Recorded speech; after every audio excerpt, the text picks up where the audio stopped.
যদি আমরা ছেলে মেয়েদের এভাবে শিক্ষা দিই। মনা, কিভাবে বসে আছো তুমি? তোমাকে আমি কি শিখিয়েছি? তুমি বাড়িতে এভাবে বসে আছো ঠিক আছে, কিন্তু যখন বাড়ির বাইরে যাবে তখন জামাটা একদম ঠিক আছে। বাবু, তোমাকে কি আলাদা করে বলতে হবে? তোমাকে কি বলেছি যখন মেয়েদের পাশে বসবে কিভাবে বসবে?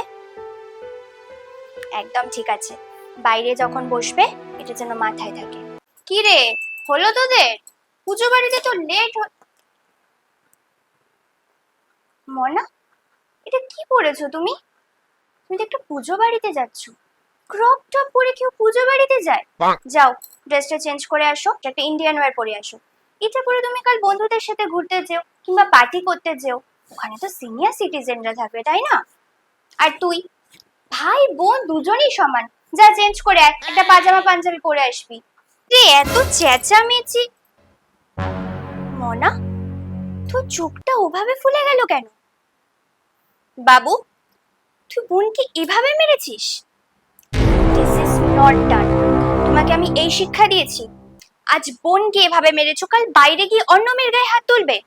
সরি বলো, বোনকে সরি বলো। আর মনা, তোকে মারলো আর তুই ভ্যাপা করে কাঁদছিস? ফাইট ব্যাক কর। আজ ঘরে ফাইট ব্যাক করতে পারছিস না, কাল বাইরে যখন বড় হয়ে কোনো অসুবিধা হবে তখন কিভাবে ফাইট করবি, সেটা তো তোকে এখন থেকে শিখতে হবে। আর বাবু, এটা কি ধরনের অসভ্যতা? ও তোমার বোন হয়। হ্যাঁ মানছি, ভাই বোনে মারামারি সবকিছুই হয়, তো তাই বলে তুমি এভাবে মারবে? আমি দুজনকেই বলে রাখছি, তোমরা কিন্তু ভাই বোন, কেউ কারো শত্রু নও। আর বাবু, রেসপেক্ট পেতে গেলে রেসপেক্টটা আর্ন করে নিতে হয়, মাথায় যেন থাকে।